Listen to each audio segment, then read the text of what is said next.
Hey, my name is Tracy Matson. I'm a certified professional dog trainer and behavior consultant. And I'm here to answer all of your training questions and or behavior questions. Oh, I need to turn the chat on. Guess that would help. So, how was everybody's Thanksgiving? And how did you do with your dogs during Thanksgiving?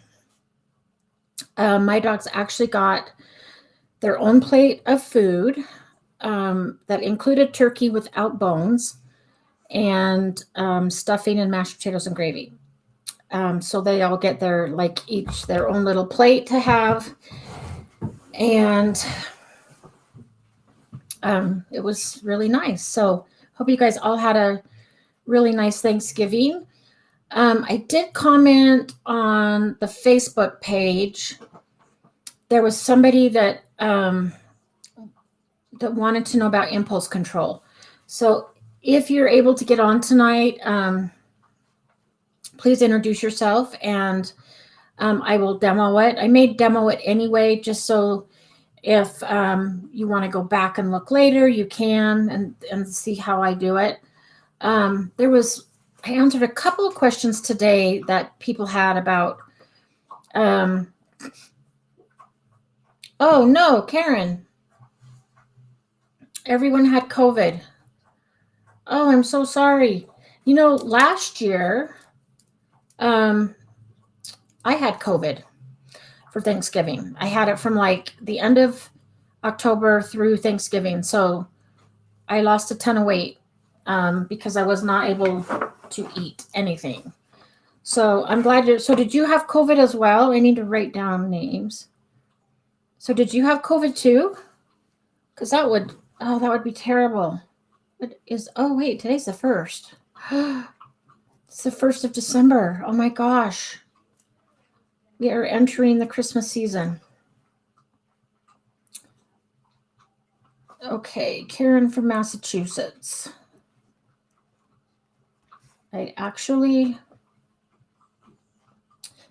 Karen, what's the abbreviation for Massachusetts? I always write Mass because I guess it MS. I always get Massachusetts and Missouri. One of them's MS, but I don't know which one. I just write Massachusetts. Oh, yourself, parents, husband, granddaughter. Oh my gosh, you guys all had it. I am so sorry. That sucks. Oh, MA. See, I would have got it wrong. Is there an MS? I know one's MO. That must be Missouri. See, I've been out of school for way too long. Oh, I just wrote it wrong. I just wrote MS. MA. Hi, Trish. Thank you. See, I obviously need a geography lesson, and I remember in school we had to learn all the abbreviations, but I can't remember all of them. And like I get Arkansas and Alaska mixed up, so a lot of times I just end up writing it out. So tell me where you're from. Are you from Massachusetts as well, or do you just know all the abbreviations? So let me know where you're from. If any of you are new, please tell me like what state or country you live in, and I will enter you into the drawing. My mouth gets really dry when I do these, so I have to do chapstick and lots of water, and at some point I may have to do like throat drops. So yeah, ours was kind of uneventful. I had 2 of my dogs with me at my mom's, and my niece was there. My niece is doing her undergraduate and wants to go to vet school, which is super exciting. And then my uncle. Oh, Trisha from New Hampshire. Awesome. Okay. Oh, yay, we have a newbie. I love having new people. Welcome, Kathy. Kathy P. California. And Nicole. Welcome, Nicole. And Brian. Welcome, Brian.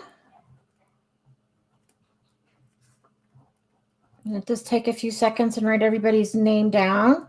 So Trish and Kathy, since you're new, what we do I'm happy to stay on as long as people have questions. I mean, within reason. I don't know that I could stay up till midnight because um, I'm an early to bed person, but I'm happy to stay up as long as we need to. And about between 7 and 7:30, I do a drawing for a free bag of Pupford training treats. So I'll do a drawing, and then if we have more questions after that, then I'll stay on and answer questions. I'm going to write Renee down because I know Renee will be on in just a second. Because when Brian gets on, Renee soon follows. So, yeah. So Kathy and Trish, if you have any questions, please don't hesitate to ask. I have one of my dogs here so I can demonstrate stuff. In fact, before we get into a lot of the questions, I'm going to demonstrate a weight. Just because there was a few questions that I answered today on Facebook, and one of them had to do with a dog going crazy over food and grabbing food out of people's hands, which is not cool. If you have a dog that does that, I would do some environmental management, which means when you're eating, the dog's behind a baby gate or in a crate. But for I work with a lot of people whose dog just gets super excited over food and or going through a door. I had a guy today that came to my house for training, and he says, I just can't get my dog to not pull me through the front door. And so we just did a little bit of weight training and WAIT training, and pretty soon, within 5 to 10 minutes, the dog was waiting beautifully. So I'm going to show you how I do this. Get the full picture with Jade just because she already knows how to do this. And so, she's not going to be quite as excited. But I'll kind of explain it. So let me get hey, come here. Okay, so the first thing I do is I have a treat in my hand, and most dogs are going to sniff your hand and try to get it. And I wait for them to back away. You can tell she's done this before. And then get it. And then I click and treat. So that's step 1. Then step 2, and you can do that 5 or 10 times. You'll probably have to do that more than once. Then step 2 is, so she's sniffing. When she backs away, I open. And you can see how she's looking at it but not going for it. If the dog goes for it, I just close. And then when they back away, I open. And we just keep doing this until they can do this. Right, back away, get it. So that's step 2. And then step 3, I'm just going to use her water bowl. This is how I do wait for food. So at this point, I name it. So her word is in German, so you're going to say wait, warten. Now, if I lower the food, if she goes for it, I just pick it up. So you really don't have to keep saying wait, and you really don't have to say anything, because if the dog goes for the food goes away. If the dog waits for the food, so I put it all the way down where you can't see it, get it. And then as soon as I release her, Karen, your dog can hear your clicker. You might want to give your dog a treat, because remember, if you hear click, that means treat. We don't want to lose the power of the clicker. I should have just used Jess. I didn't think about your dogs being there. So anyway, that's kind of how I do impulse control and to teach wait for food. I also do wait at the door. The guy today, he likes the concept of he wants to go through the door first, and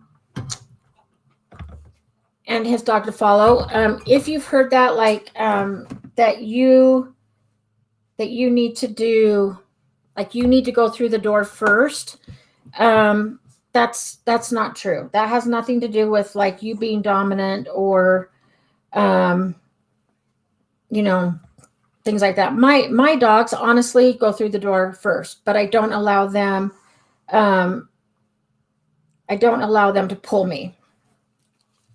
So I have him wait. I open the door and then I say, let's go. And we pretty much go through together. So you don't believe that, like you have to go through the door first, because that's doesn't matter. Hi, Willow.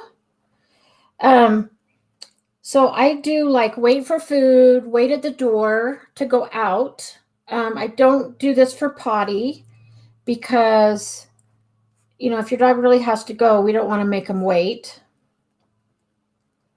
And then the same dog we were working on, hey Julie, we were working on recall outside, and I was trying to attach a long line, and the dog was just like all over the place. So we did wait while I put the leash on. So I had the dog sit, said wait, and then started to attach the leash, and the dog would stand up and move. So I would just stop, wait for the dog to sit again. Then I'd start to attach. It took about 4 tries. So the dog realized that when I stand up and I move, then the leash goes away. But if I sit and wait, then I attached it. And then we were able to do some long line recall outside. So it's a really good exercise to teach impulse control. And it kind of follows the Premack principle, which basically says a dog is more willing to do something that they don't really want to do if it leads to something they really do. They don't really want to wait, but they will if they know that it's going to lead to something else. So it's going to lead to going for a walk. And in that case, you really don't even need to treat if you don't want to. The reward is going for a walk. If you do like wait in the car while I attach your leash and open the door rather than just bolting out the door, then the reward is we get to go for a walk, or we get to go for a hike or something, or in Petco, or so. So yeah, it can be an environmental reinforcer. So remember, a reinforcer can be anything that the dog finds reinforcing. So it can be treats, it can be praising, petting, walks, play, like throw the ball, anything like that. So, but yeah, for a dog that is like really one of those, jumping to get at food and being really not bad aggressive, but the kind of dogs that just like jump for their food and don't calm down, and you can't even get the bowl down before they're on it. The impulse control and the wait for food is really good for those dogs as well. So I encourage you to do that, if you're not already. So hopefully, I took note of the person's name and I already forgot. But hopefully she'll look back at this.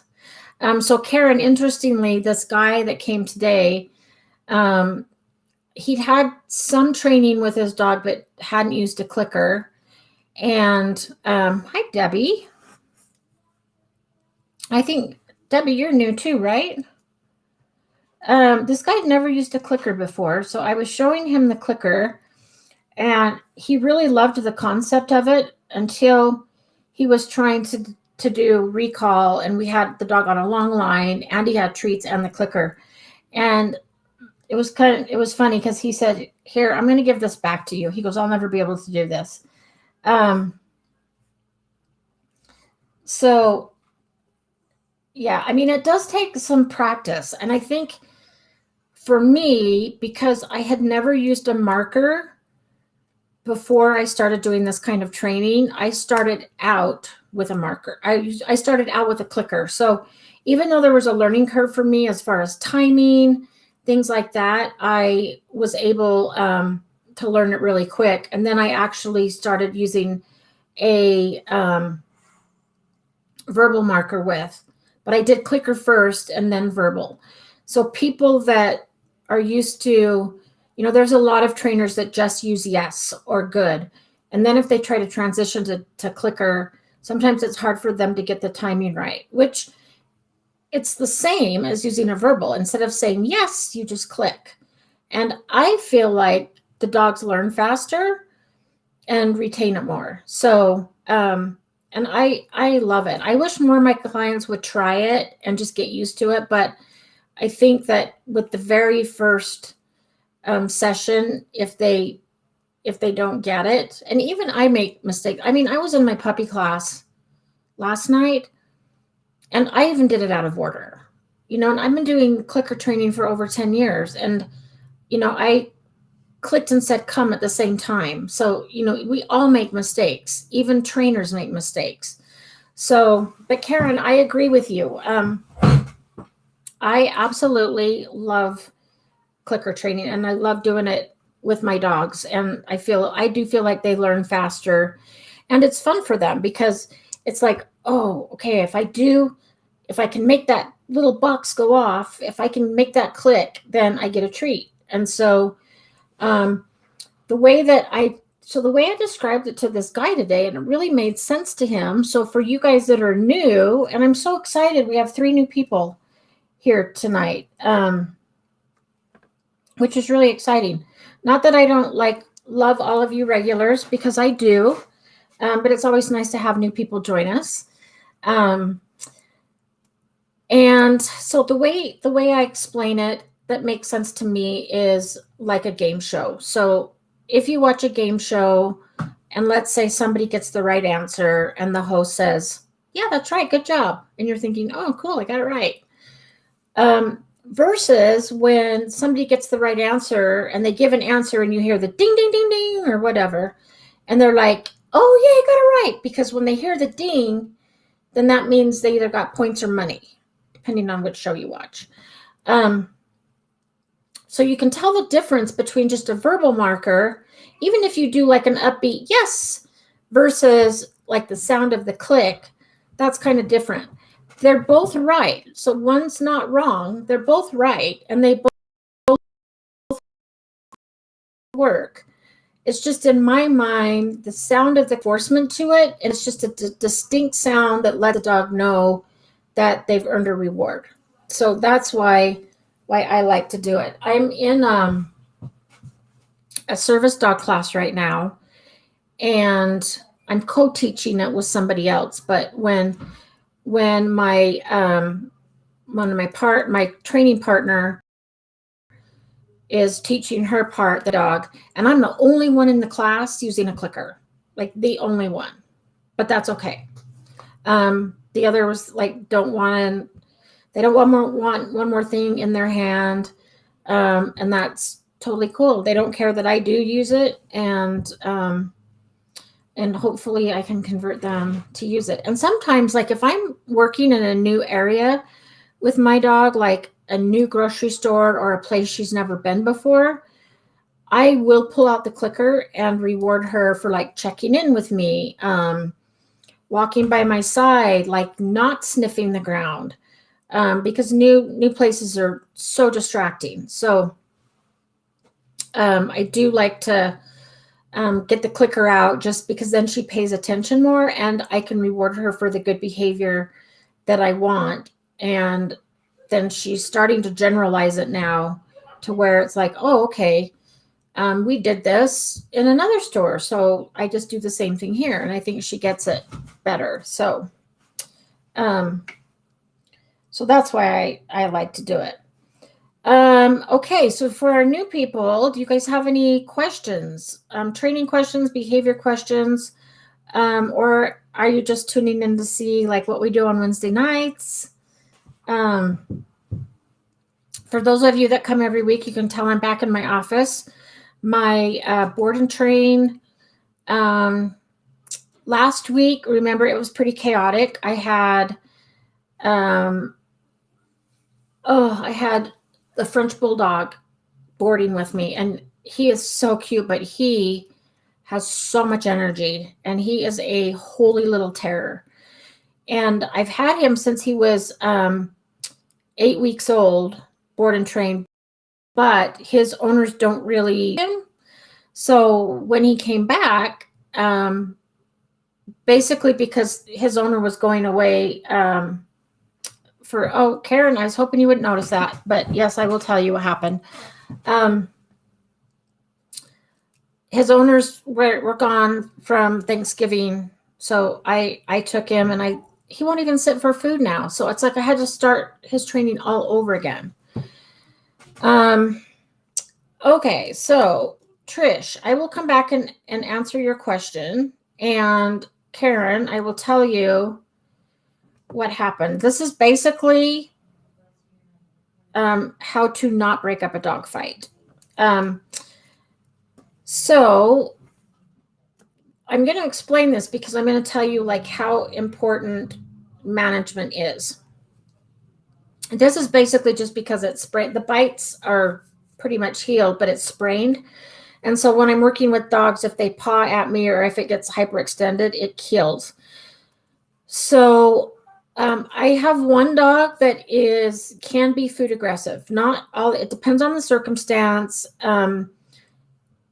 And so I manage it very well. I feed her behind a baby gate. She gets fed in a snuffle mat. And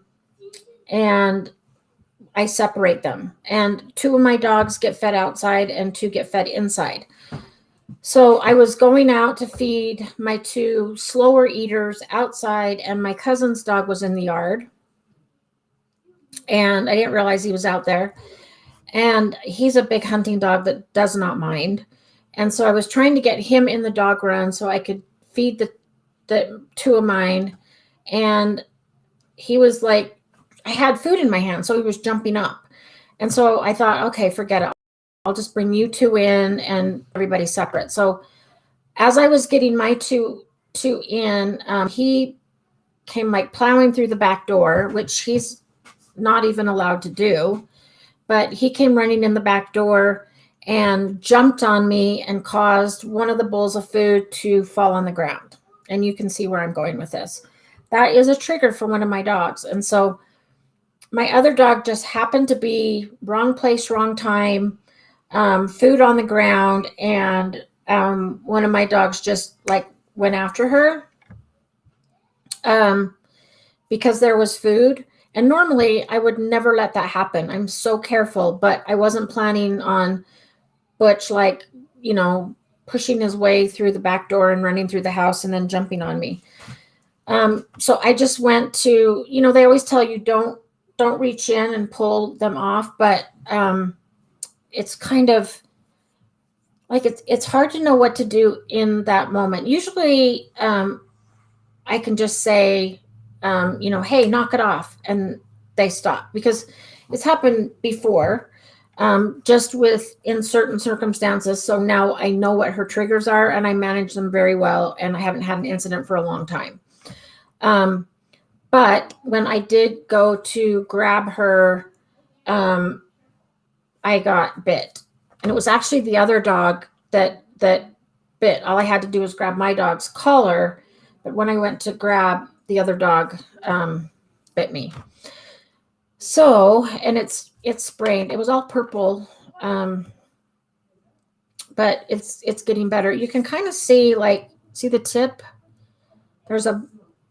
I got a tooth mark right there, and that's like the sorest part is that tip. But yeah, my knuckle is sprained, and if it gets bumped, it hurts. So I just wear this now just so it can get better. So the reason that I tell you all that is so that you understand how important management is. And we always say as trainers, what do you do when management fails? Because no matter how careful you are, sometimes management just fails. And then you want to have a backup plan. I didn't really have a backup plan because, I just have a routine. And this is the first time that Butch has just like plowed through the back door and decided, oh, I'm going to go in during their dinner and jump on Tracy and knock food out of her hand.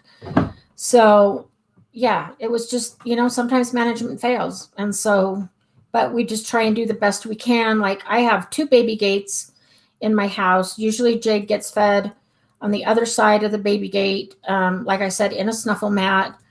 And she doesn't come out until all the other dogs are done. And then I pick up food bowls. I don't have the problem with toys or, other things. Like she's fine. But It's just if there's food on the ground and another dog goes to get it, then sometimes like she'll just snarl at him.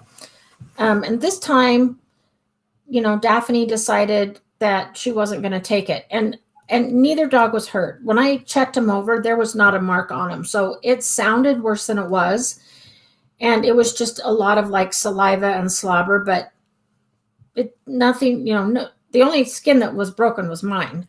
But the two dogs didn't hurt each other at all. There was not a mark on them. It was more just like telling each other off. That's it. So I really probably didn't need to reach in there. Okay, so yeah, I'm glad it wasn't worse too. Okay, let me go back to Trish. So my golden barks at everything. So can you let me know like how old is your golden, and in what situations does your dog bark? So I'll give you a good analogy while I'm waiting for you to like answer some of those questions. A lot of people, I get a phone call because they're like, okay, my dog looks out the window and barks constantly at other people, or my dog barks at the fence. So my own dogs bark at the fence. And the reason that they do that is because it's reinforcing. So if you think about your dog looking out the window and barking, and the UPS guy comes and leaves the package and then turns around and leaves, or somebody's walking in front of your house and just keeps going. So to your dog, that becomes reinforcing because in their mind, they think if I bark, I can make somebody go away. I can make them leave my house or walk past my house. So like with my own dogs, if they'll bark at people walking by, if I opened the gate, they would be like, oh, hey, what's up? And they'd be fine. So a lot of times the frustration type of thing. And then Trish, you already said golden. Because yes, it depends on breed too, because some dogs were bred as guardian dogs to like guard property, guard sheep, guard things like that. And so it's in their DNA to like bark, to like make things go away, such as if you're guarding sheep, you want to, like chase and bark, coyotes or foxes or whatever to go away. If you're just on a walk, actually, let me scroll up and see. Okay, so Debbie, I'll come back and answer yours. So Trish, I'll just kind of answer this generally. One thing is it depends on why your dog is barking, and basically I kind of do the same thing.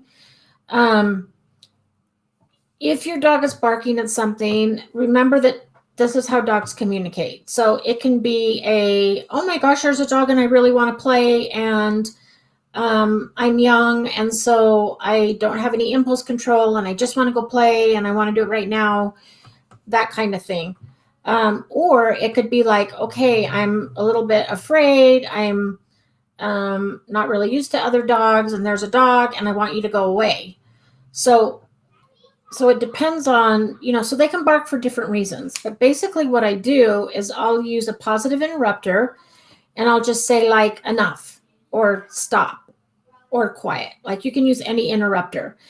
And you don't want to get mad at them because they're just being dogs. Like that's how they communicate. We talk and dogs bark. So if it's like a really deep bark, sometimes it's because the dog's trying to make themselves appear really big because they're trying to make something else go away. If it's a higher pitched bark, it could be more of an anxiety, nervous bark, or it could be like, hey, let's play type of thing. So either way, I will interrupt and then redirect. And for barking, a lot of times I use hand targeting because the dog has to do it with a closed mouth. So I will interrupt and I'll say, like quiet, and then I'll do like a come front, which means come, sit, and look at me, and then touch. And then I reward them for that other behavior.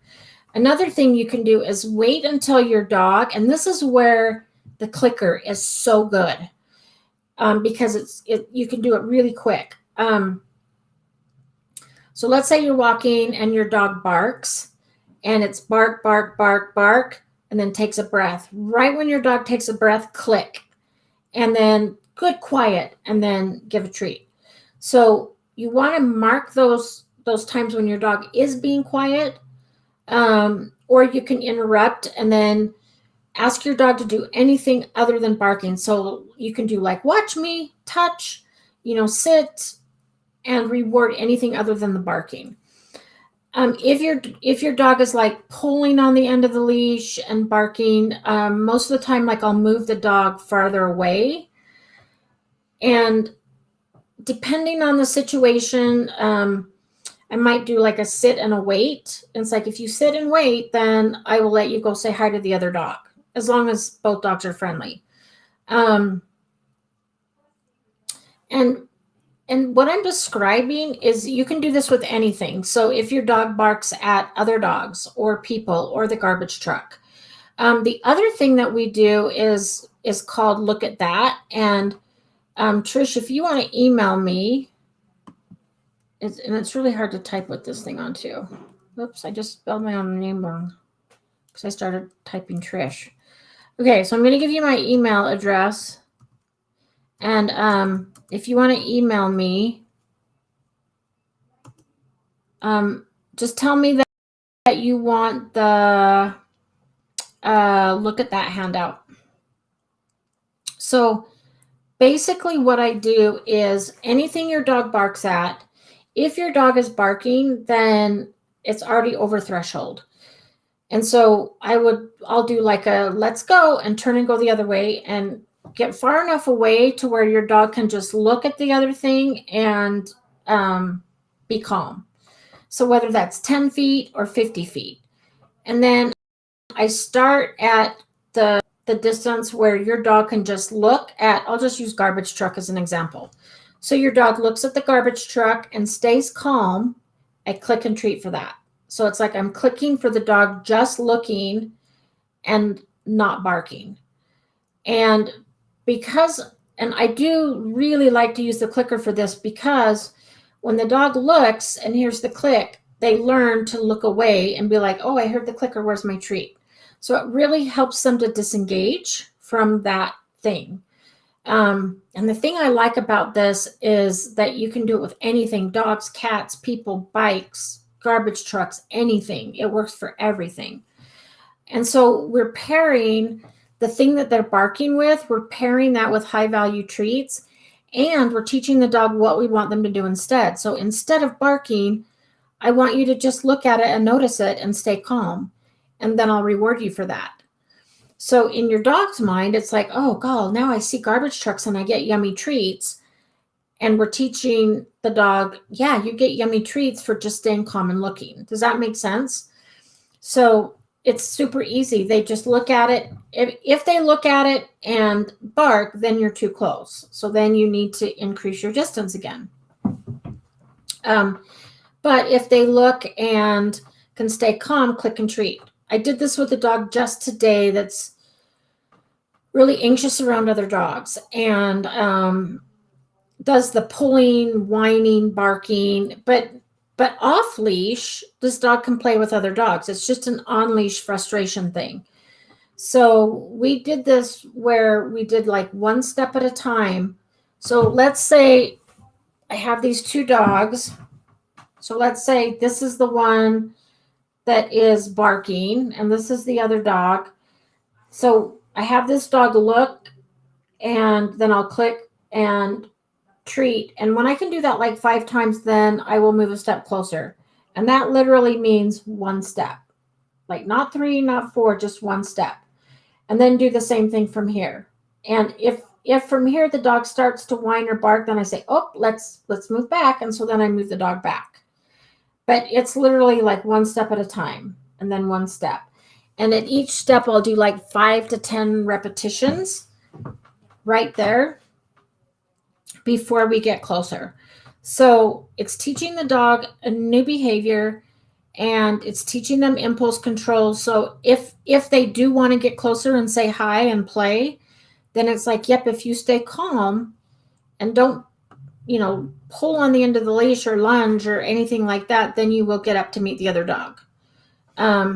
So does that make sense, Trish? Hopefully the way I explained it. The handout is really good because it has pictures and everything. So like I said, if you email me, I'm happy to send you a copy of that.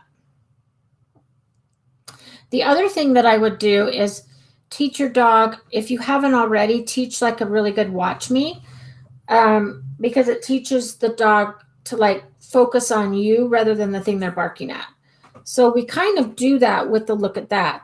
We're teaching them to look and then disengage, like, oh, where's my treat? And so, but if you teach a watch me first, and if you put that in your email, I will send you that handout as well. But if you're walking and your dog's quiet and checks in, click treat. So every time your dog checks in with you, no matter where it is, even at home, if the dog checks in, click treat. If you're just like out in the backyard hanging out and your dog checks in with you, click treat. Just because then that dog's going to learn, oh, when I check in with my owner, I get rewarded, because rewarded behavior is going to continue. So then your dog will learn, when I check in, I get rewarded. Then you can eventually take that over into situations where your dog may be reactive to something or bark at something. The other thing I would want to do is, if your dog's a puppy and is barking, it could just be lack of socialization. Like, it's just novel. Like, okay, I don't know what that is, so I'm going to bark at it. So if it's like a garbage can, a lot of times I'll drop treats up to the garbage can and say, oh, look, it's just a garbage can, no big deal. And the dog will, it's kind of like Hansel and Gretel. They'll follow the treats up to the garbage can, sniff the garbage can, then I'll treat for sniffing, and so that they associate garbage can with treats. Okay, Debbie, I have a 7-month mini Aussie, and she's been walking with me until I say yes and give her a treat, and then she runs ahead until I say walk with me again, and we go through the same thing over and over. Okay. Okay. Actually, before I answer Debbie, just because I saw that Trish answered my question, I'm going to finish with that before I go to the next one. Yeah, so at 6 months old, this is when your dog is moving from puppy to adolescent teenager. And so sometimes their behavior can change. And even though you think that, I live in the country as well, and there's lots of smells, and dogs have this incredible smell. So even though we can't see anything, it's very possible that your dog can smell rabbits, fox, deer, whatever. They also have better hearing than we do, so it's possible that your dog can hear things that we can't hear, definitely smell things that we can't smell. And I would do the same thing, but instead of playing the look at that game, since your dog's not really looking at anything, then I would use the positive interrupter and just say, quiet, and then wait for the dog to take a breath and be quiet, and then click and treat. You can take that one step further and teach like a go to your mat or go to your bed, so that your dog's not looking out the window, since that's a trigger, and teach your dog to go to a mat and chew on a bone instead, or chew on a toy or something like that. So that's what I would do. I would still send you the look at that handout, because it might still come in handy, but yeah, I would just interrupt, because the dog could be barking at something that we just can't see. So interrupt, redirect. So interrupt, and then like watch me or touch or go to your bed, and then always reward for calm behavior. Okay, Debbie, now I'll answer yours. So one thing that I do is I will reward a dog for walking next to me. And so when the dog is right by my side, I will click and treat or yes, treat. And then if the dog runs out ahead of me, then I change direction and go the other way. And then if the dog runs up, as soon as the dog's by my side, I click and treat again. And then if the dog runs out again, I change direction.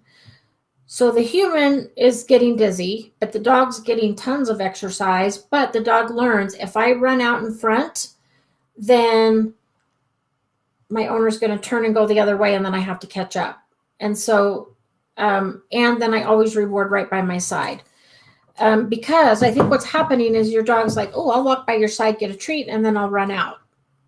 And then I'll walk by your side again because I get a treat, and then I'll run out.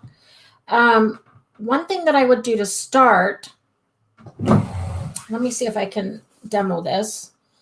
I've started to do this, and I'll put a treat in my hand like that, and I will literally stick it like right, I don't know if you can see it, but like right by my back pocket or like right on the back of my thigh, but in back, so that the dog kind of learns to stay behind you at first. And so I'm literally walking. Oh, let me see if I can put this down and show you with Jade. Jade. So, see, this is backwards to me, so I don't know exactly how to get. Okay, so you can see my hand right here. Jade. Jade, Foos. And so see, she's following my hand that's right on the back of my thigh. And then she's going to follow that the whole time I'm walking. And then I will treat her at first every step, and then every 5 steps, every 10 steps. And kind of do that to get them used to like just walking right behind me instead of running out. Then if the dog takes the treat and runs out in front of you again, turn, and then so I kind of put my hand just like right on the back of my thigh with a treat and teach the dog to follow you that way.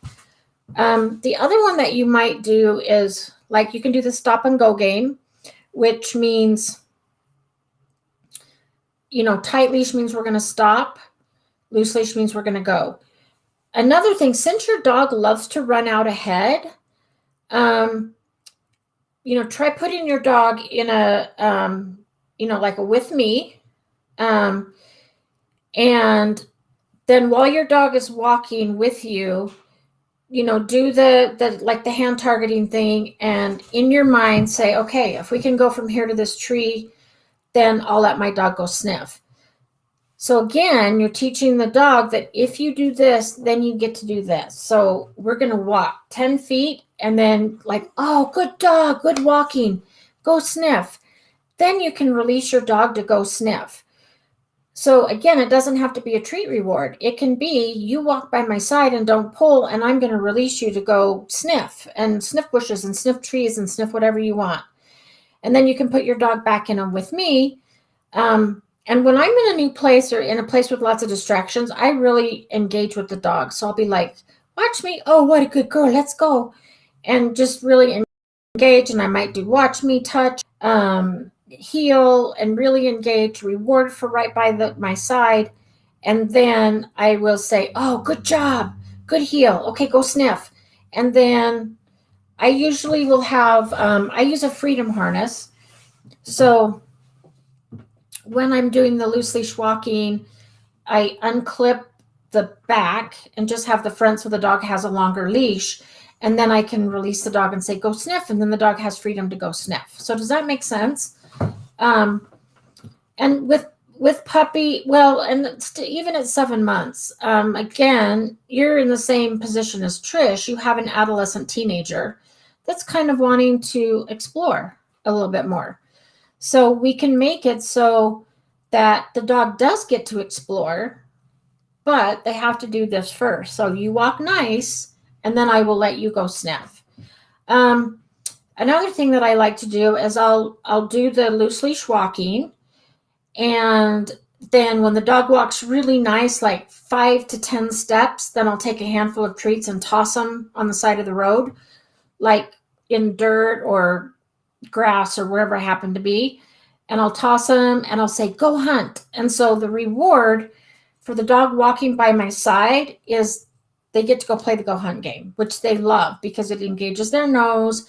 They're searching for food and they get to sniff, which is what they want to do. So they earn that game by walking nicely. So yeah, just kind of try to make it fun so that, yeah, your dog does get to, go sniff. And I do let them go smell and go sniff as long as they're not pulling. But if they run out ahead and pull, then I'll often change direction and then I'll get them to like follow my hand again. And then when they do really well with that for a while, then I will release and say, okay, go sniff. Now you can go explore. But again, as long as they're not pulling me. Okay, that's a great question, though.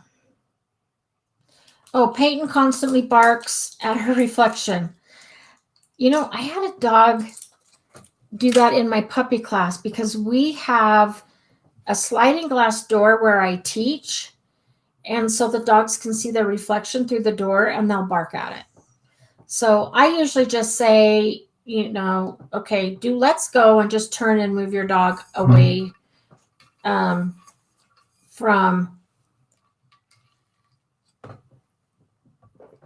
the reflection. You guys that are here every week are used to me taking Excedrin like every single time. It's always about this time that I start to get headache again. So, yep. And especially at night when they can see their reflection. So I have to tell you, the first time that I actually took Jade to a grocery store to do some training, she's a service dog training. So that's why she can go in a grocery store. Where they have like the stuff that they spray, like, they want to keep it wet and moist. And there's like a mirror or glass. And so we walked and she looked right at the glass and saw her reflection and she barked like in the grocery store. And she was barking at her reflection. And I'm like, Jade, it's just you. And I tried to like brush it off, like, okay, it's no big deal. And she kept looking and barking. So I finally said, okay, let's go. And we turned and went the other way. But then we went back and I just had her focus on me, did the same kind of thing. Okay, well, look at your reflection and stay calm, click treat. And then she would look at me. So I did the same thing, even though I don't know if she realized that she was looking at herself and not another dog, but it totally worked. Now she can go through the produce section with no problem. But yeah, I think the very first time they see their reflection, it kind of freaks them out. Okay, Kathy. Oh,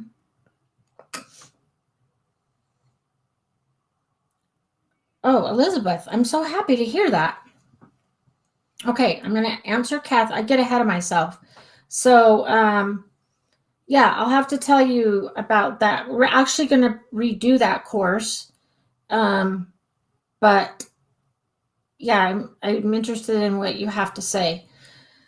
So I will answer yours next. So Kathy, we have a 6-month-old female Brittany. She had to have a canine tooth removed, and we were told to do ball therapy. Any advice about holding, chewing on a ball? Oh, I don't know. So what do they mean by ball therapy? Is it like a soft? I would think a soft ball. Because when they removed the tooth, did they do stitches? Like, did they have to stitch up the gum? Because I can see where they don't want your dog to chew on things and pop stitches. And depending on like tennis balls can be hard. I mean, if they're talking about like a really soft ball,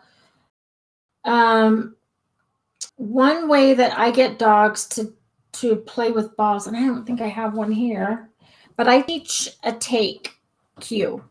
So what can I use? Okay, I'm going to use my lip gloss. So to get your dog interested in a ball, oh, no, that Kong's too big. Okay, I'm going to show you a Jade. Jade, come here. So I might tease her with it and say, oh, what's this? What's this? What's this? Can you take it? Take. Yes. And so as soon as they even put their mouth on it or take it because you're playing with them, then I'll mark it and then treat. Oh, what's this? Oh, you want that? You want that? You want that? Take. Yes, good job. Oh, don't really eat it though. So just like kind of tease them with it, but then let them take it. So you could do that to get your dog, if you want your dog to like chew on it, you could put peanut butter or something on it to get your dog interested in the ball and licking the ball. But that's how I get dogs used to taking stuff into their mouth, is I'll just like move it around and tease them a little bit. And first I might shape it. Like with her, I had to shape it. So the reason that she had to learn to pick stuff or put stuff in her mouth is so she can pick stuff up. I am pre-planning for the day when I have to have 2 knee replacements. And so I'm already teaching her how to pick stuff up.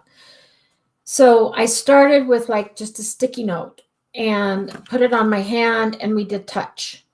And so she touched the sticky note. And then I like just had the paper, and in fact, I'll use a piece of a box. Okay, so sorry, the lighting's not great in here. So first, so she already knows how to hand target, and I'm just going to say yes in case your dogs are there and go crazy over the clicker. So first, I'm going to do touch, yes, and then treat. So all she has to do is touch the box that's in my hand. Touch, yes. And then she gets the treat. So then I'm going to take the box by itself. Touch, yes. And then I'm going to kind of like, oh, what's that? Take, good. And then drop, yes, good girl. So I'll kind of play with her and tease her with it. Take, yes, drop it, good. So the reason that I have to have her drop it is because she has to pick stuff up and then drop it in my hand. But you could just do the take part and have your dog take the ball, and then, reward that. I wouldn't reward with a treat if you want the dog to hold the ball and keep the ball in the mouth, in her mouth. So once she, like targets the ball, you can click and treat. But then once she's starting to take the ball in her mouth, I would just, say, oh, good girl, good job, and just reward her for that. And then you can work on duration. So she used to pick stuff up and immediately spit it out for the treat. So it's like, oh, it's in my mouth, I'm going to spit it out, and now I want the treat. So then we had to work on duration. So where I would hold it and say take, and then hold it there for 1 or 2 seconds. Yes. And then reward. So then you can work on the duration of having your dog like hold on to the ball. So another thing that you might try is putting the ball on the end of a flirt pole. So do you know what a flirt pole is? I know that Pupford sells them, and I actually love their flirt poles because they expand. And I have one of the big flirt poles that I got from Amazon, and now I use the Pupford one just because it's smaller and it fits in my bag. So you could actually put the ball on the end of a flirt pole and like try to get your dog chasing the ball, especially if you have a Brittany. I would think that a Brittany's going to want to chase because they're hunting dogs. But get the dog like chasing, and then let her get the ball. So like let her get it and then be like, oh, good job, you got it, you got it, you got it, and just make it really super fun. And then, you can teach her drop, and then you can like toss it out again and go the other way. So you might try that with the ball. So instead of having like a toy or a rope on the end, put the ball on the end. If they want you to do chew therapy, I would ask your vet. So I'm not a vet, and I don't know exactly what ball therapy is. But if they just want your dog to chew on something soft, I would think that like a rope toy would work because it's softer and not hard. Or the stuffed animal, like the stuffed animals that they put on the end of flirt poles a lot. They look like raccoons or squirrels, but they're soft. So I would think that something like that would be okay. But if you know what, Kathy, if you can give me more information on what ball, like specifically what ball therapy means, and email me, then I can email you back on what to do. If it's just that they want your dog to grab a ball and chew on it, then that's what I would do, is teach a take, and or put it on the end of a flirt pole and let your dog chase it and then grab it, because then it's a lot more fun. Okay. Okay. Elizabeth, I'm going to go back and answer Debbie's really quick, and then I'll come back and answer yours. What if she jumps when the treat is at my side? That's a really good question, because that happens a lot. So you want to make sure that the treat is down far enough so that your dog doesn't jump for it, because a lot of dogs do jump. So if you have a really small dog and you can't get down far enough, then I'll show you.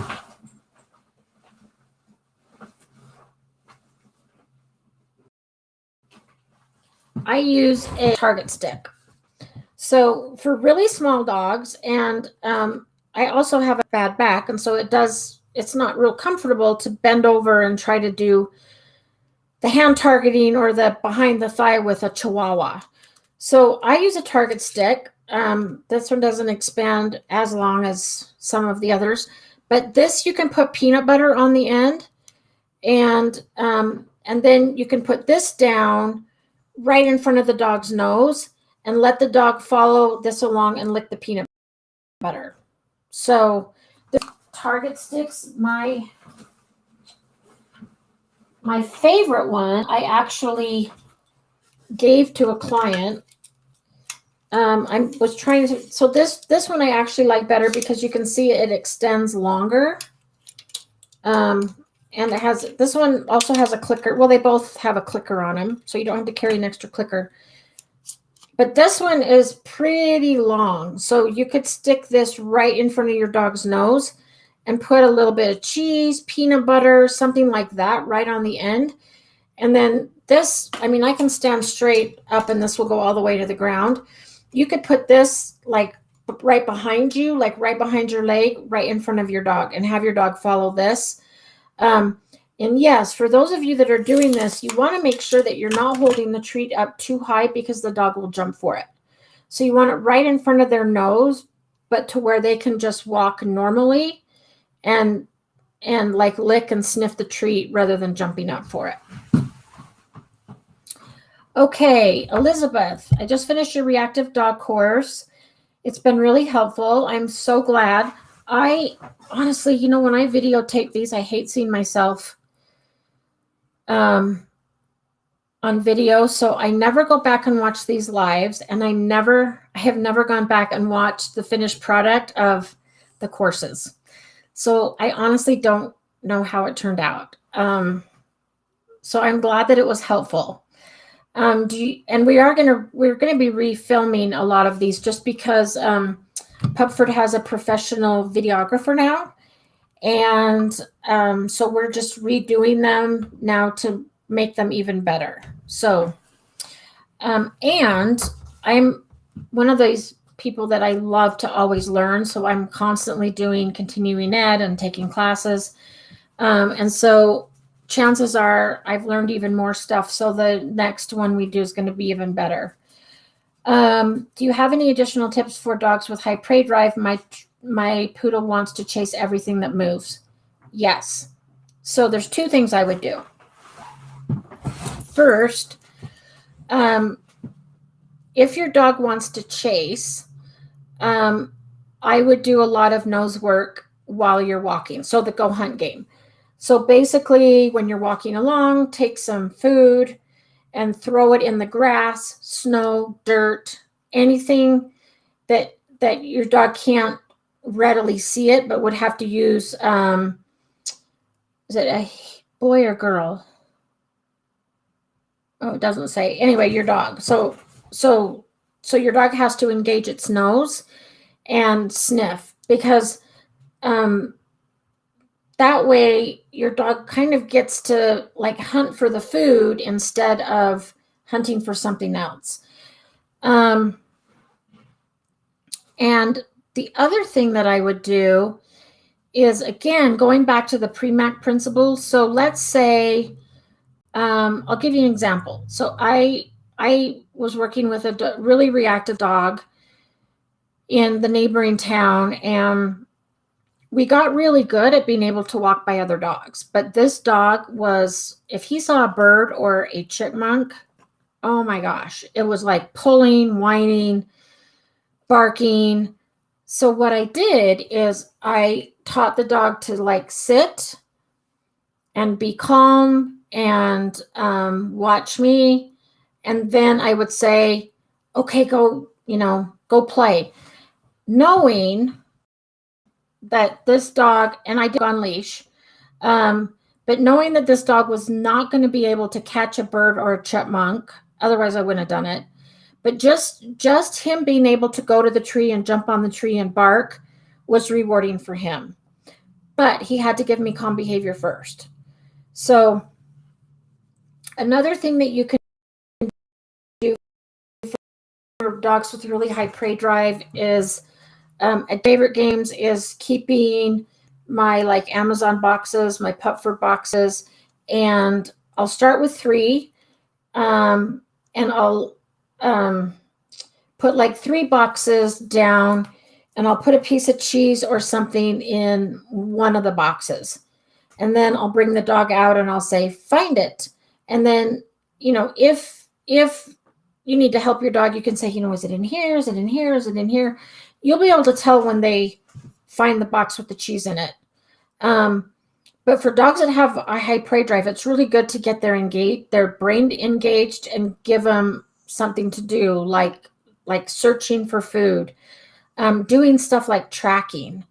You can lay tracks for your dog and let your dog like sniff until at the end there's a pile of treats. For high prey drive, I would also do a flirt pole, because the way that I do it is, we're just going to pretend like this is the flirt pole without the toy on the end. Well, we'll pretend like this is the toy. So I hold it and I ask the dog to sit and wait. And then I might like drop the toy very slowly. If the dog goes for it, I bring it back up and it goes away. So they have to be calm while I lower the toy on the ground, and then I'll say, go. And then they are allowed to chase the toy around. You want to make sure that you're going in the same direction. Like don't zigzag back and forth, because that can be hard on their joints, and it's like an ACL tear waiting to happen. So I let them chase, let them get the toy on the end, and then play tug, and then teach a good drop it. And then once they drop it, you can give a treat, and then I take possession of this again. Then they have to sit, they have to wait, and then I'll drop it on the ground again. And then as the dog gets better at it, like I'll even like move the toy around on the ground, like it's a real animal running around. And then as soon as, if the dog's waiting, then I'll say, go. And then they get to chase it around again. And so it really helps to channel that inner that inner prey drive. So, but they have to wait. So it shows impulse control. And then they get to chase, they get to grab, they get to shake, they get to play tug, and then you ask them to release it. And when they release it, then you go again. It also tires them out. I did this with a puppy once, and we did like 5 minutes of flirt pull, and the puppy went and laid down and like totally sacked out. So I would do stuff like that where definitely on a leash. Well, if you're like in your backyard, you don't need to do a leash. You can just do the flirt pull without a leash. But if you're out walking and your dog wants to chase everything that moves, then I would definitely do a leash. And like see if you can get your dog at first just to check in with you. So it's like check in, you get a reward. Stay by my side and we're going to walk like 10 steps. And then if you can be really calm and walk 10 steps, then you can say, okay, go hunt. Knowing that your dog is on a leash and isn't going to be able to catch anything, but that's going to be rewarding. And if you want to redirect your dog, then take your handful of treats and throw them and say, go hunt. And so your dog will get to run and search for all the food. So I would like do that. Does that make sense? So some dogs, it is, like I said, it's in their DNA and their genes to do certain things. So if you have a dog that has a high prey drive or is like a herding dog or a terrier, that's what they were bred to do, is to hunt or to herd or things like that. And so we, instead of us expecting them to like not be their natural self, we need to find a way to give an outlet for that. So another thing that you could do is like agility, try ball, where they actually get to kind of chase a ball and herd it into a net. Agility is really good for dogs that need a job because they really have to think, and it can tire them out. So I would look into that kind of stuff, agility, try ball. And the other thing I would do, Elizabeth, is maybe start the relaxation protocol with your dog. And again, if you want to email me, Tracy with an I at Pupford.com, I'm happy to send you the relaxation protocol. And what that does is it teaches your dog to stay calm with increasing distractions. So you literally start with 5 steps or 5 seconds, 10 seconds, 15 seconds, 20 seconds. And then you start to add in more and more distractions. And then once you get through all of the levels, like I think there's like 19 levels, then you start it in different rooms. And then you can transfer that outside. Like, okay, we're going to go for a walk and you're going to see another dog and you're going to like stay calm and I'm going to reward you for that. But it does it very gradually rather than just going out on a walk and expecting your dog to like not chase a deer. Okay. I also teach my dogs a really, really good leave it. So, and when I do this, I carry bacon because my dogs don't ever get bacon except when we're doing leave it and recall. So if we're out and we see a deer or a squirrel or whatever else, and if I say, leave it, then they know, oh, I really want to go chase that, but I know if I go back to mom, I'm going to get bacon. So your reward has to be better than what your dog wants to go chase. So you might have to do some preference tests and see what is really high value for your dog. So for my dogs, it's bacon. But you could use like boiled chicken, hot dogs. It should be something that your dog doesn't eat a lot of so that it's associated only with leave it. So like, I know you really want to go chase that thing, but if you don't, then I will give you this. So, and just, it does take some practice, and especially for a dog. So my German Shepherd had the highest prey drive of any dog I have ever had. I had him for 2 months before I ever saw him sleep. He was literally bouncing off the walls, which is what because he was a search and rescue dog. And you want a dog with that high prey drive because you want a dog that will just search for an hour or 2 hours. I could put him in a down state and a cat could walk in front of him and he would stay. But then if he stayed, I would be like, oh, good boy. And then I would bring the Kong out, play with the Kong, play tug with him, throw it, let him go get it. So again, if he shows that impulse control, then I let him go chase something else, not the cat, but he can chase his Kong and pick up his Kong, or I'd play tug and things like that. So he still got to chase. It's just that he wasn't allowed to chase the cat. So we did leave it. And he would stay in a downstay and he would leave it. And then we played with something else that he was allowed to chase. So I hope that helps. I hope that makes sense.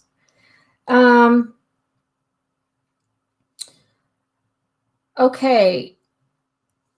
Willow, how would I get my dog to become confident on new surface areas? She's a 3-year-old German Shepherd. Oh, great question.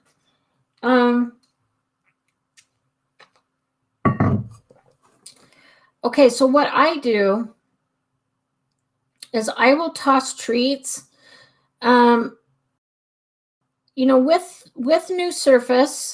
With new surface areas, you don't ever want to like force your dog to go on them, but you want to teach your dog to have that positive association with the new floor surface. So, for example, I do this in my puppy classes. I know your dog's 3, but you can still do this. So in my puppy class, where I teach it, there's a trampoline outside. So I'll toss some treats onto the trampoline and let the dog choose to jump up on the trampoline. And this is a low trampoline, so it's low to the ground. It's at a doggy daycare, so it's low. And then they walk on that surface to get the treats. There's another one that's wood that's kind of a swing, so it kind of swings, so let the dog walk on that surface. So I also use like plastic, things like that, but I will use treats. If your dog is really scared of a surface, then maybe put a treat just right over the threshold and let the dog just stick its head over, get a treat. And then maybe a little bit further so that your dog puts 1 foot on the new surface, treat, and then can come back. So you always want to allow your dog to go back to the safe area and then go a little bit more each time. So, okay, this time I'm going to put 2 feet on the new surface. But then, okay, I got the treats and I'm scared I'm going to run back. And that's totally fine. And then we're going to just keep going a little bit more, a little bit more, a little bit more until the dog is like, oh, this is not scary. This is really easy. And teach them to walk on the surfaces for treats. And depending on what the surface is and how afraid your dog is of it, you could use like hot dogs. So to the dog, it's like, oh, this is really scary, but I am getting hot dogs for this. So I'm going to try it. And so a lot of dogs will then be so focused on the hot dogs that they'll forget that it's a new surface. So when I worked in rescue, the dogs that we would rescue, a lot of them had problems with thresholds. So they were scared to go through doors. And so I would always do treat side and like treats all the way across the threshold into the next room. And so the dogs would follow the treats, but I never forced them. We always want to let them choose and do it at their own comfort level. And then they would eventually do it. So I think if you do the same thing and just put treats on that and then do it gradually, you could even do like 5 treats on that surface level and then like 5 or 10 treats at the end. So once you walk all the way on the surface and all 4 feet are on the surface, then you get a jackpot. Then you get like 10 treats. And then that's how I would do it. Okay, Kathy.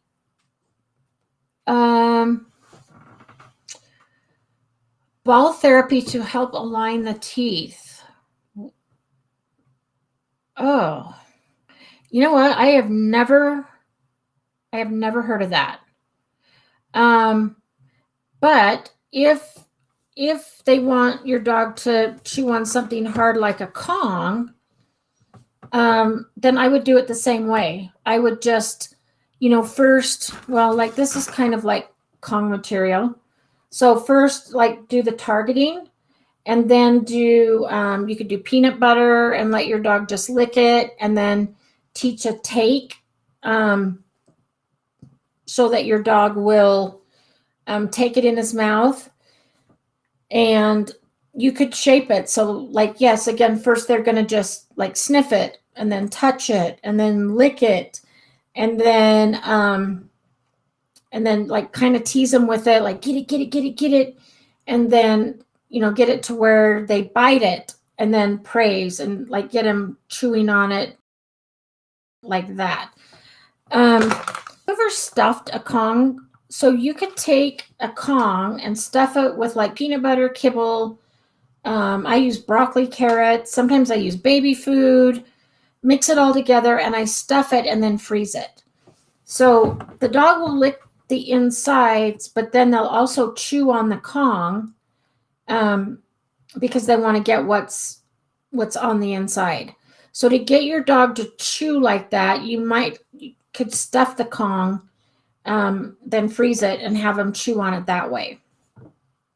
But that's very interesting. I've never heard of ball therapy to align teeth. I might have to try that. I have a foster dog that's got really crooked teeth. Like he's just a genetic mess from bad breeding. So his teeth, he looks like he needs braces. And I've never thought about, ball therapy. I've honestly never heard about it. But yes, I would just try to shape it and make it fun and make it a game. And the more you can make it like, some dogs always want what they can't have. So even if you say, oh, look what I got. Oh, this is mine. Like, do you want it? Oh, no, this is mine. And like, just make it fun. Like, keep away so that then the dog wants it, and then they can take it and chew on it and then praise them for that. Oh, good. You have a flirt pole, doing a tug rope with a ball, but she likes the rope more. Yeah, I would just kind of keep working at it. If she likes the rope more, try putting the peanut butter or baby food or pumpkin or whatever on the ball so that she goes for the ball rather than the rope. Does that make sense? So I would try that. And yes, email you. Oh, Karen, yes, that's a great way to do it. And then you don't have to buy a Target stick. Is a wooden spoon with peanut butter. That works great. So you could probably even make like wooden spoon works great. If you are really tall and have a Chihuahua, I've also used a hanger, the old kind of metally ones that you can undo. And then I'll just put like a ball of something on the end and then put peanut butter on it. And then you can make your own kind of like that. Let me see. So this one is, I get these from Amazon. This one is called Dog Activity. And this, I can't even remember the brand. This says Trixie. Whoops. So it's just white and black. The other one that I use a lot is the Terry Ryan. So it's purple and it'll say Terry Ryan Target stick, and it's also retractable, and it goes pretty long, and it has a clicker on it. That's the one that I use the most, but I gave it to a client. So, but I really like this one because you can clip it to your treat bag or whatever, and it has the clicker on it as well. So, and it also has this, I don't know why you would detach it, but you can detach that too. So, Oh, so you can actually, oh, I get it. God, I've used this a zillion times. So you can clip this and then, grab it and extend it. So it'll actually go farther than what you need, because you can use this, but then take it away from your body. Hey, this might be my new favorite clicker. Yes, I do use the Terry Ryan one a lot, just because it's the first Target stick I ever used. But I actually really like this one that you can clip, and then it extends, and then it extends even more, and it has the clicker. So, yes, if you get on Amazon and just put in Target stick, this is one that pops up. And when it comes to dog training stuff, I'm like a woman with shoes. I don't buy shoes, but I love buying like different things to just see how they work. And so that's why I have all these Target sticks. This one's not my favorite, just because that's as long as it goes. But you can't really tell from a picture like how long it goes. So this one's not my favorite, but it does have a bigger ball on the end. And then I like the Terry Ryan one, and then this one. I would honestly get this one. I like this one. So yeah, just again, I don't know what the brand is, but it looks like it's Trixie. And then yeah, it just looks like that.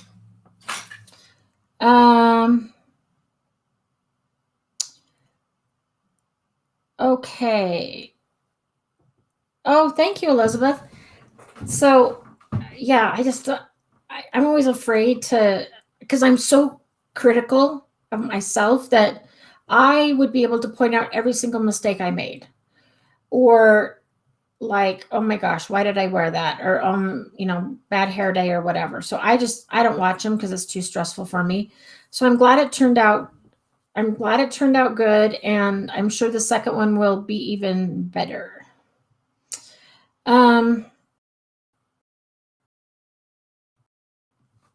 Hey, Cindy. Hey, Renee. I already. Okay, let's do a drawing since it's 7:22. And then if anybody needs to leave, they can. If there's more questions, I'll hang around and answer them.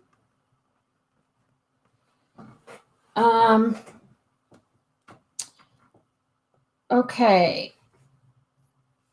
Let me get all these into my little bowl. One of these days, I know I say this every week, one of these days, I have started teaching Jade to pick up like paper. I just need to now get her to only pick up one from a bowl instead of like a whole mouthful. And then she's still to the point where some stuff she'll come and drop in my hand, but other times she'll just like go take it and think she can go to her bed and, chew on it. So, okay. Tonight's winner is Trish Flynn Shorter from New Hampshire. So one of our newbies. So congratulations, Trish. What you're going to do, to take my splend off to type, you are going to email hello@pupford.com and let them know what kind of treats you want. So if you haven't tried the treats before, they're amazing. And this is all I use for training.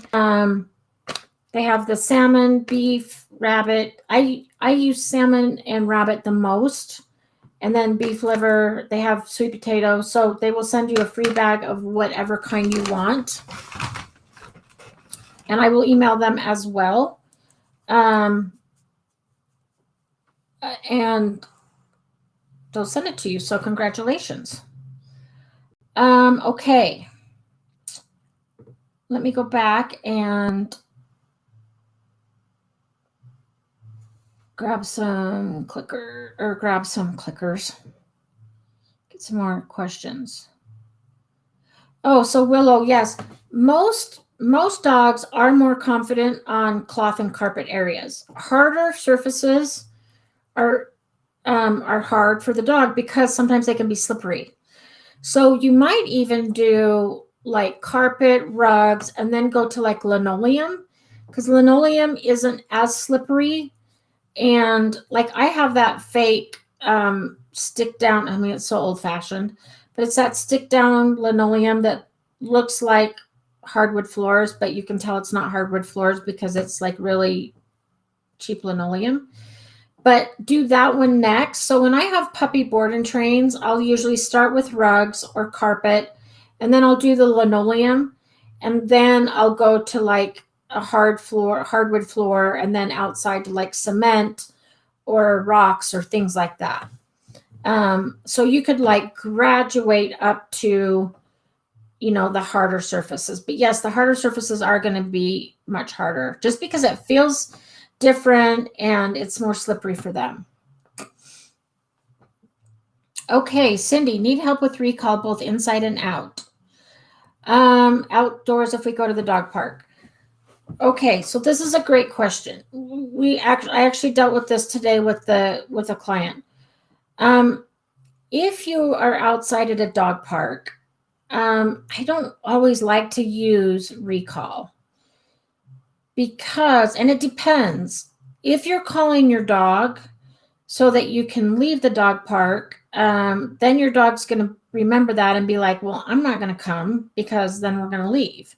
So I had a client that actually did that. He called me and he's like, my dog had a great recall and now he won't come. So I had him describe what happened. And he says, well, we were in the dog park, called him, put the leash on, we left, and then the next day he wouldn't come. And I said, exactly, because he remembered that you put the leash on and left. So sometimes it's better just to go get your dog. And if you're not 100% sure that your dog's going to come, don't use a recall, or don't say come.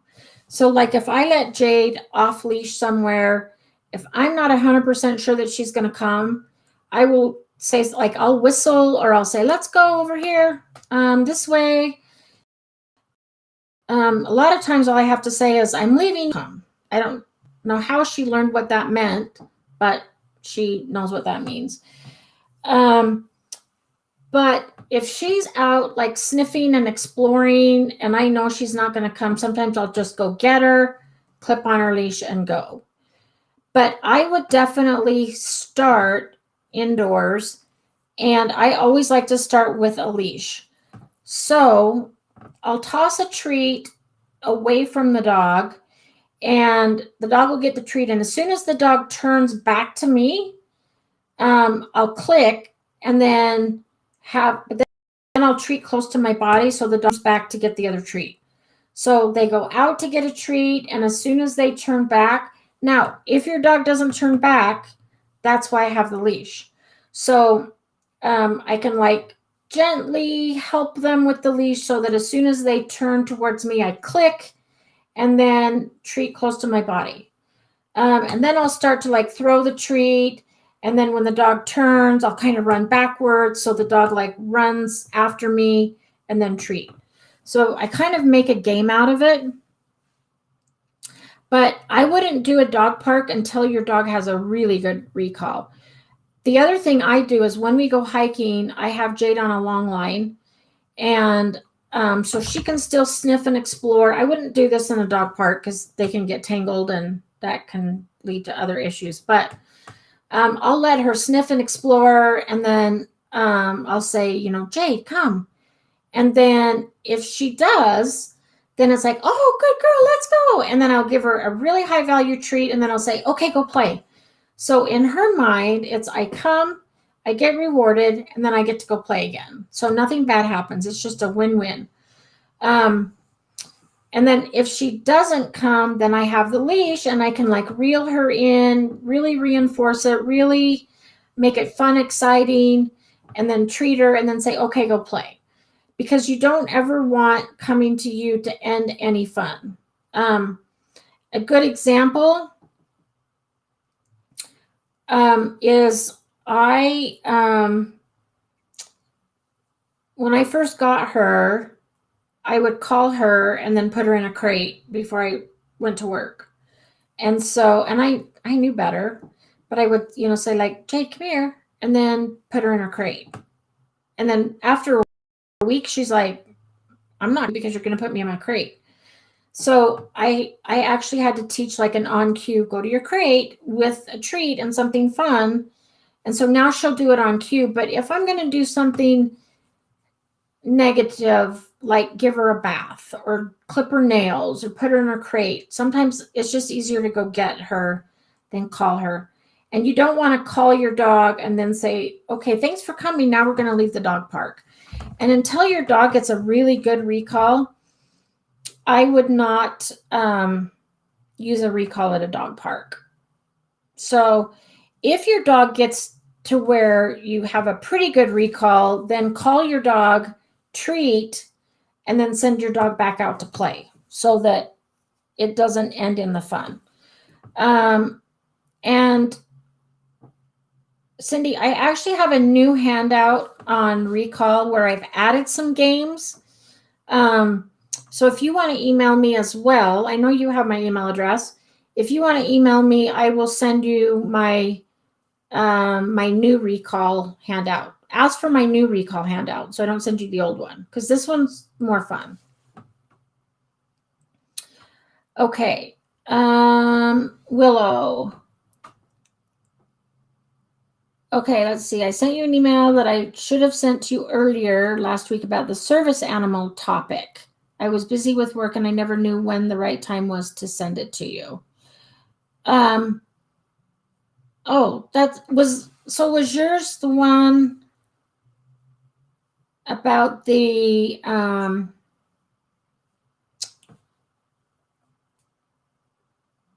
let's see. I think I referred you to a friend of mine because yours was the one that you wanted to detect change in heart rhythm, right?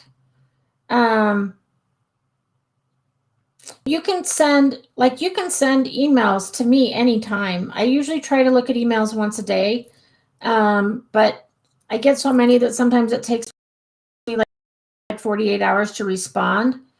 I think, unless I'm thinking of somebody else, I responded and CC'd a colleague of mine, just because I don't do the scent kind of training, because to do, I think what you needed, because this was for your mom, right? For what you needed, the dog would have to be able to,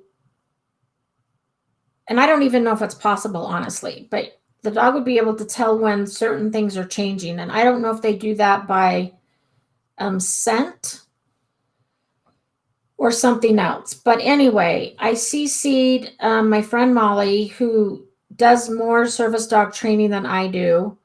And she can do she's the one that I'm working with Jade. So, okay, so it's not you. It's not you. So did you email me about the service animal topic? If not, go ahead and send me an email and I will respond. So maybe I thought I was responding to somebody else. Oh wait, it wasn't you, because the other person was from Utah that emailed me, and so I think I sent them to Molly.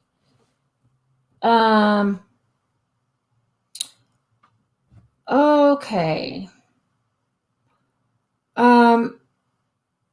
Yeah, so Willow, I'm not sure if I saw your email. So why don't you email me again and let me know. We would have to do it virtually, just because I don't live in Iowa. But yes, I can really help you virtually and get you started. So, oh, thanks you, Karen. See you. Yeah, we'll be off in just a minute, but thanks for coming.